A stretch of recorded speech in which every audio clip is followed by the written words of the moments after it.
NCB यानी narcotics control bureau ने आज भारत में एक 182 करोड़ रुपए की ड्रग्स की एक खेप को जब्त किया है। इस ड्रग्स का नाम कैप्टागन है, लेकिन इसे जिहादी ड्रग कहा जाता है।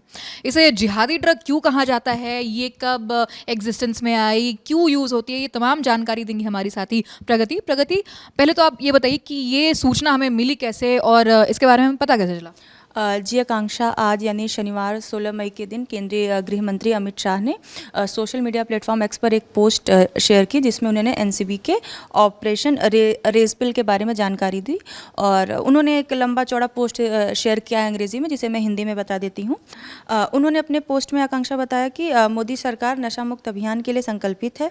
यह बताते हुए खुशी हो रही है कि ऑपरेशन रेजपिल के जरिए हमारी एजेंसियों ने पहली बार 182 करोड़ रुपए की कीमत वाली कैप्टागॉन जो कि एक प्रतिबंधित ड्रग्स है, उसे जब्त किया है, जिसे जिहादी ड्रग्स के नाम से भी जाना जाता है। और ये जो कैप्टागन का जो खेप पकड़ाया है वो मिडिल ईस्ट भेजा जा रहा था, और इस कंसाइनमेंट के साथ एक विदेशी नागरिक को भी गिरफ्तार किया गया है। उन्होंने अपने पोस्ट में आगे बताया कि नशे के प्रति हमारी जीरो टॉलरेंस की नीति के शानदार उदाहरण है ये। और फिर बाद में उन्होंने ये अपने पोस्ट में आगे लिखा कि मैं इस बात को भी दोहराता हूँ कि भारत में आने वाले या हमारे क्षेत्र से ट्रांजिट रूट बनाकर देश से बाहर जाने वाले नशों के हर एक ग्राम पर हम सख्त कार्रवाई करेंगे। एनसीबी के बहादुर और चौकस योद्धाओं को हमारा सलाम है। ये सारी जानकारी केंद्रीय गृह मंत्री अमित शाह ने अपने पोस्ट के जरिए दी। जी प्रगति, आप ये बताइए हमारे दर्शकों के लिए कि इस कैप्टागन ड्रग को जिहादी ड्रग क्यों कहा जाता है? जी आकांक्षा, कैप्टागॉन को जो जिहादी ड्रग कहा जाता है, इसकी कहानी थोड़ी सीरिया और वेस्ट एशिया के संघर्षों से जुड़ी हुई है।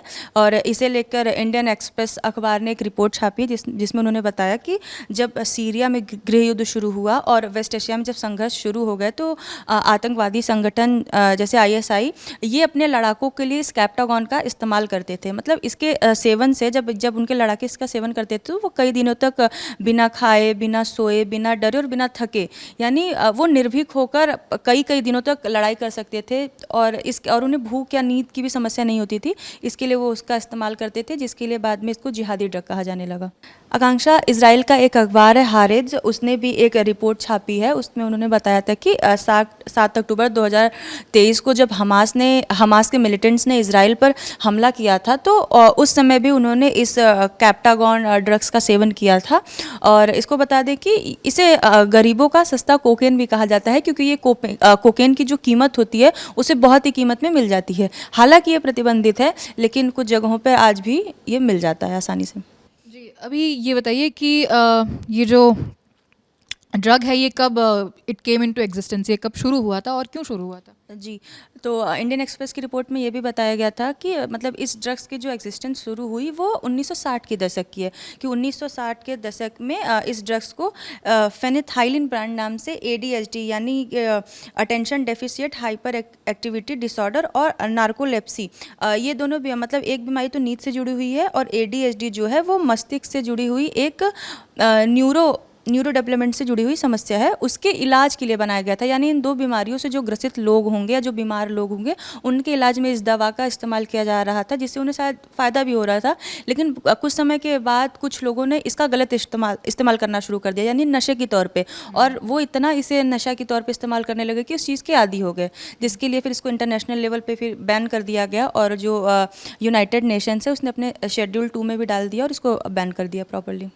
तो ये थी जिहादी ड्रग यानी कैप्टागन की जानकारी। हमारे साथ प्रगति मौजूद हैं, उन्होंने ये जानकारी दी। आपको बताया उन्होंने कि ये ADHD और नार्कोलेप्सी जो नींद से जुड़ी बीमारी है, इनके इलाज के लिए ये बनाया गया था। लेकिन धीरे धीरे इसको इतना मिसयूज़ ये होने लगा कि इसे बैन कर देना पड़ा।